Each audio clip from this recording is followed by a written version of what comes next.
Hey everybody, thank you for joining me for another tier list. Today we're going to be going through the discography of the Jesus and Mary Chain, a hugely influential Scottish rock band whose early work was considered a key contributor to the development of genres like shoegaze and noise pop, and they would go on to influence countless bands that would contribute classic records in the mid to late 80s as well as the early 90s. And I've done a bunch of tier list videos covering different shoegaze bands up to this point, and I figured it was time I start covering some of the pre-shoegaze groups that were a big part of the development of that style. And who better to start out with than the Jesus and Mary Chain? So what I'm going to do is go through their 8 studio albums, starting with Psycho Candy and going up to Glasgow Eyes, and I will score each of them on this tier list, with S being the highest and D being the lowest, and I'll talk a little bit about each album, let you know my thoughts, and we will see where we end up. And please feel free to let me know your thoughts in the comments, where you agree and disagree, and how you would rank these 8 albums. I would love to hear your thoughts. Alright, I think that's about it. Let's jump right into it.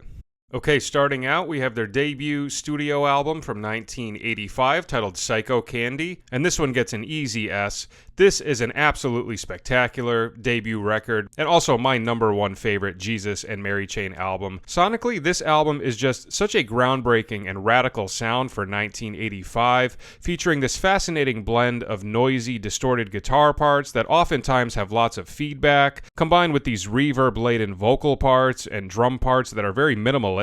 And musically, a lot of the material on here is on the poppier side, but it's done with this very gritty and rough around the edges instrumentation and production style, which creates this very fascinating musical dichotomy that is unlike anything else that you will hear from the year 1985. And in addition to the pop elements, there's definitely some post-punk elements on here as well. It's 14 tracks long with 7 songs on each side, and most of the tracks on here are on the shorter side, ranging from 2 to 3 minutes in length. And I think for a more noisy record like this, it is wise to keep the songs on the shorter side because it keeps things engaging without any of the tracks getting too abrasive, at least for me. And I think this track listing is amazing all the way through. It does not have one skip over track, in my opinion. And when it comes to favorite Jesus and Mary Chain songs, this album has the largest amount of them for me by far. For side 1, my favorites would be the opener, Just Like Honey, which I think is their best opening track of any of their records. And I also love Taste of Cindy, The Living End, and Cut Dead, which goes into the acoustic guitar realm and provides a really nice stripped down euphoric palette cleanser for the remainder of the record. For side 2, my favorites would be Never Understand, You Trip Me Up, and My Little Underground, and it is just undeniable how influential this record was to so many bands in the coming years, and I think an album like this is the perfect example of a band completely killing it on their first record and putting out an album that would be very hard to follow. So an amazing record, my favorite Jesus and Mary Chain album. This one will get an easy S. Okay, moving on, we have their second studio album from 1987 titled Darklands, and I will also give this one an S. Another amazing record and a great follow-up to an almost impossible to follow debut album. And on this record, they keep some things similar but also make a few changes that do differentiate it from Psycho Candy, with a much more cleaned up production style that isn't as noisy. And this would also be the first album where they would be using a drum machine, so it's only Jim and William Reed performing on here. And while the production style is different on here, there are definitely still some similarities to the first record, in my opinion. Some of these tracks still do contain those shoegaze elements, particularly in the vocals and how they can be a little bit quieter in the mix, and you can hear that on a few songs throughout this track listing. And the general songwriting style is in a similar vein to Psycho Candy, with lots of beautiful melodic pop songs that are very catchy, but still have that edge to them that makes them more unique. And because of the cleaner production, there are a lot of people that actually do prefer this record to Psycho Candy, but for me, I've always liked Psycho Candy a little bit more, and this is actually not my second favorite Jesus and Mary Chain record. This would go down as my third, so there's still one more that I put right after Psycho Candy, but this record is certainly about as good as a follow-up as you can ask for to Psycho Candy. It's 10 tracks long with 5 songs on each side, And again, it's another track listing where I don't think there's one bad song. There are some songs that I think are stronger than others, but as an overall track listing, I do think it is very consistent. I think side 1 is the stronger half of the record. All of my favorite songs occur on side 1, but side 2 is definitely solid as well. I think side 1 is pretty much perfect from front to back, but if I had to pick a couple of favorites, I would go with the opening title track, Darklands, as well as Happy When It Rains and Down on Me. For side 2, my favorites would have to be Fall and the closing track, About You, which might be my favorite closing track of any Jesus and Mary Chain record. Just a beautiful acoustic ballad that ends the record on a very sweet and serene note. And after Just Like Honey, I would say that Darklands is their second best opening track of any album. So 2 of my favorite tracks on this record would be the opener and the closer. So I think it starts and ends very strong. And then in between, we have a beautiful assortment of songs that makes for a very pretty album that does a good job of contrasting Psycho Candy in terms of its production, but still maintaining the amazing pop sensibilities in the writing, and it resulted in a very high-quality follow-up record that is a classic album to come out of the year 1987. So another great album. This one gets an S. Okay, next we have their third studio album from 1989 titled Automatic, and I'm going to give this a B. I think this album is decent, but definitely a bit of a step down from the first 2 releases. I know some people hold this record in very high regard, and while I do think there is a good chunk of solid songs, I definitely don't think that it comes close to reaching the same highs that Psycho Candy or Darklands did. Stylistically, they change things up on here and go into more of a hard alternative rock sort of direction, and the music is much more synth heavy, and for me personally, I don't really resonate with the electronic drums and synths on here very much. I think it was done in a more effective way on Darklands, and some of the sounds on here on certain songs do have moments that sound kind of cheesy to me from a production standpoint, but in the midst of some of these negatives, I do still think this album delivers a handful of really solid tracks, with some of my favorites on here being Here Comes Alice, Between Planets, Head On, and Halfway to Crazy. And one other thing that differentiates this record from the previous 2 for me is the fact that it does have a couple of songs that I don't like. I think Coast to Coast and UV Ray are both pretty weak tracks, and there are a couple of others that I would only regard as okay. So I would say I enjoy about maybe 65% of this album, and it does still contain some solid Jesus and Mary Chain tracks, but I do think the production affects the quality of some of these songs, and I don't think the record reaches the same highs that the previous 2 did, but it still has some nice tracks regardless, and it's a semi-decent follow-up to the first 2 records, so I will give this one a B. Okay, next we have their 4th studio album from 1992 titled Honey's Dead, and I will give this an S. I love this album so much. This one actually goes down as my second favorite Jesus and Mary Chain album. Believe it or not, I do like it a little bit more than Darklands, and for me, this was one of those records that got better and better the more I listened to it. I wasn't blown away with it the very first time that I listened, but my appreciation has grown deeper and deeper for this record the more time I've spent with it, and I do think it was a significant improvement from Automatic. I think everything they did on here sounded enhanced, the production was better, the quality of the songwriting was stronger with a more consistent track listing, and stylistically, I think this album captures a really great blend of so many different sounds, ranging from electronic rock to dream pop to shoegaze to alternative and dance rock, and production-wise, a lot of the sound of this record reminds me of the band Curve, who were another important contributor to the shoegaze and electronic rock genre. So I love to hear those similarities in the production style on here. It's 12 tracks long with 6 songs on each side, and I love the different moods that this album takes you through, with some tracks that are on the more feel-good poppy side of things with Far Gone and Out, Almost Gold, Tumble Down, Roller Coaster, and I Can't Get Enough. And then there are a couple of songs that have much more of an edge to them, with tracks like Reverence, Teenage Lust, and Sugar Ray. And these are balanced out beautifully with 2 more down-tempo ballads, which are Good for My Soul and Sundown. And I think every single track on here is incredible. My 2 favorites would be Tumble Down and Roller Coaster, both of which would make my top 10 favorite Jesus and Mary Chain song list. And some other favorites would be Reverence, Deliverance, Catch Fire, Good for My Soul, and Sundown. But I do not think there is one bad song on here. I think this album was a significant improvement from the previous record, both stylistically and from a songwriting standpoint. And after multiple listens, this one unexpectedly moved its way up to my second favorite Jesus and Mary Chain record. So I would definitely recommend giving this album a few listens if you're not that into it, and something might eventually grow on you. But I love this album. I'm going to give this one an S. Okay, moving on, we have their fifth studio album from 1992 titled Stoned and Dethroned, and I will give this a B. I think this album is good, but not amazing. This would be the first time that they would record an album as a full band since the Psycho Candy record, with the addition of a new drummer and their touring bassist.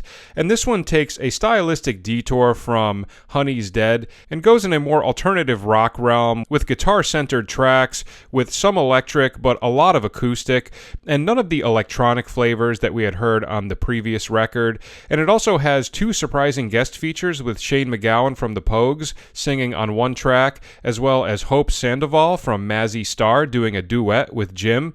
It's 17 tracks long, and in general, I do think most of the songs on here are pretty good, but it does have a few tracks that I'm not crazy about, and I do think that this album is a bit longer than it needs to be. I think it could have been a little better if it was trimmed down just the tiniest bit, but there are some songs on here that I think are great, like Sometimes Always, She, Till It Shines, Girlfriend, and Everybody I Know. I don't think any of those tracks would make my top 10 list, but I do consider them to be the high points of this record. But one critique that I will give this album is I do feel like some of the songs on here sound kind of similar to one another, and a lot of the tracks follow a similar laggy, down-tempo sort of feel, which can make some of these songs feel a little monotonous at times, which is again one of the reasons why I think it could have been trimmed down and maybe take out some of these more laggy songs and create more of a balance between the track listing and the overall mood.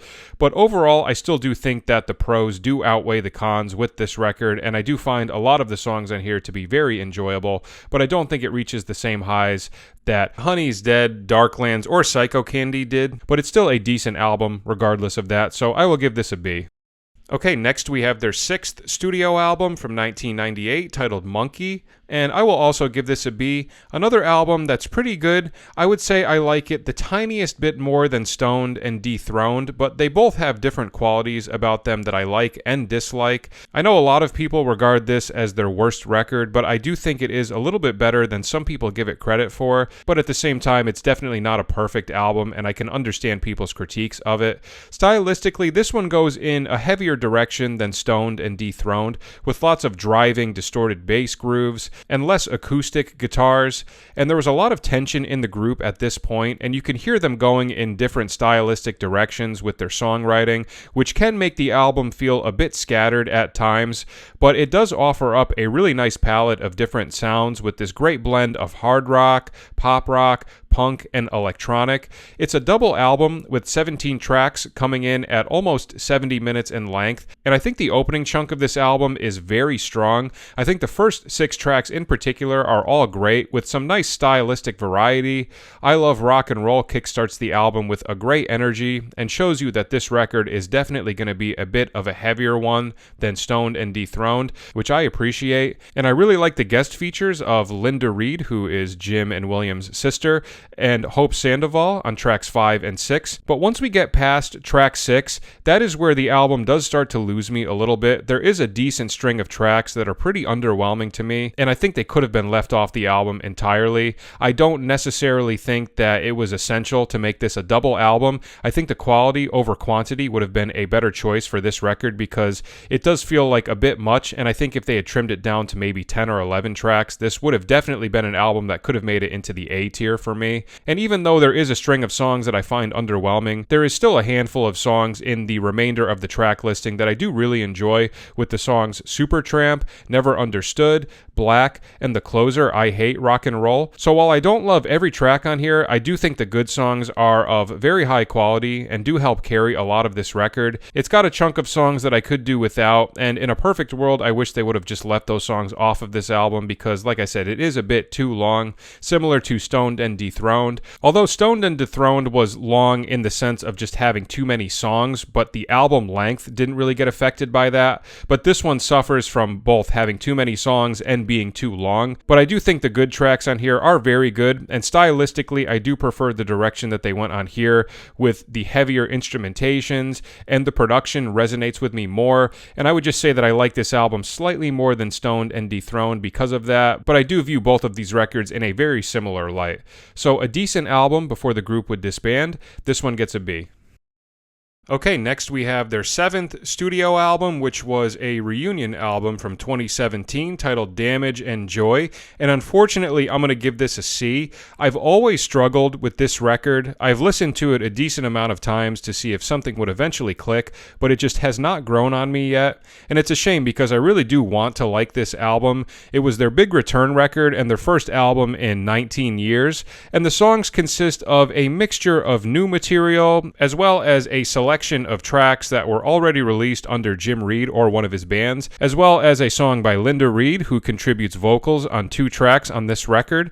Stylistically, these tracks veer into a couple of different territories with this mixture of alternative rock, pop rock, and some electronic rock, but I just don't find most of the songs on here to be as exciting as the material from their previous releases. It's 14 tracks long and a little over 53 minutes in length, and similar to what I said about a couple of the previous records, I do think it is a little bit too long and could have been condensed down to maybe 10 or 11 tracks, and that would have been a little bit better.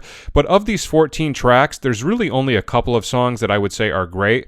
My 2 favorites by far would be The Two of Us and Song for a Secret. The Two of Us, I think, is an exceptional song and might even make my list of top 10 favorite Jesus and Mary Chain tracks. That is just such a beautiful and feel-good pop rock song, and I love the dreamy mood of Song for a Secret, and Isabel Campbell contributes some really pretty vocals to this track. Other than those 2 tracks, I don't know if there are any other songs on here that I would say I love. There are a handful of songs that I would say are good, but at the same time, I don't think they reach the same highs that a lot of the tracks from their previous records do. And there are a couple of songs that I think are mediocre, and a couple of tracks that I'm really not crazy about, which are Amputation, Get On Home, and Face Up to the Facts. So as much as I wish this was a great return album, I do think it falls pretty flat in comparison to everything else in their discography. And it does have a couple of tracks that are great that do help redeem it a little bit, but I do think the majority of this album is pretty underwhelming and a little bit too long, and it makes it just feel like a little bit of work to get through because of the length. So unfortunately, I'm going to have to give this one a C.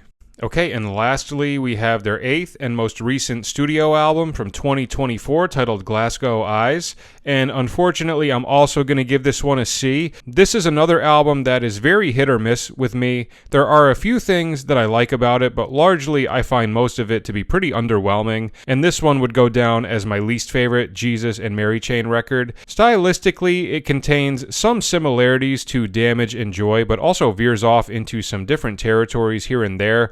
It's 12 tracks long, and compositionally, I don't find a lot of the songs on here to be very interesting, and I do think the mood can feel kind of scattered at times and not feel like a very focused and cohesive sound. Most of the songs on here, I would say, are just okay, but there are still a couple of songs that I think are great. I think Mediterranean X Film is an exceptional song. The opening section of that reminds me of Sonic Youth, and it's just an overall very unique song that I think is much more musically interesting than most of the other stuff on here. Another track that I love is Chemical Animal. That song has such an awesome vibe and intensity to it, and I love Jim's vocal performance. And those would be the 2 high points for me, but they are some pretty serious high points, which show that they are still fully capable of writing great songs. But these are really the only 2 tracks on here that I would say are exceptional, and are examples of them veering off into some different stylistic territories in a way that sounds very refreshing and effective. But other than those tracks, a couple of others that I don't mind would be Discotheque. I think that's a cool, mysterious, moody electronic rock track. And I also like the closer, Hey Lou Reed. That's just an awesome proto-punk track paying tribute to Lou Reed, which I enjoy and appreciate. But other than those couple of tracks, there really isn't much else on this album that appeals to me. And there are a couple of songs that I think are particularly weak, with Venal Joy, American Born, and Girl 71. So as much as I want to end this video on a strong note, I'm unfortunately going to have to give this one a C, and this is currently my least favorite Jesus and Mary Chain album, so this one gets a C. All right, we did it. We went through their 8 studio albums, and this is what I came up with. Definitely a discography that is worth exploring and can appeal to a variety of different types of music listeners. Whether you're just a fan of alternative rock, or you want to hear some of the early sounds that would become hugely influential to genres like shoegaze and noise pop, or if you're into the electronic rock sounds that we heard on albums like Honey is Dead, it's a band that offers a lot of different sounds depending on which album you go with, and their influence on 80s and early 90s music cannot be overstated, and hopefully they still have more albums left to give us, because even though I wasn't a big fan of the more recent records, they still had some individual songs that I thought were great, and I would love to hear more of that in the future.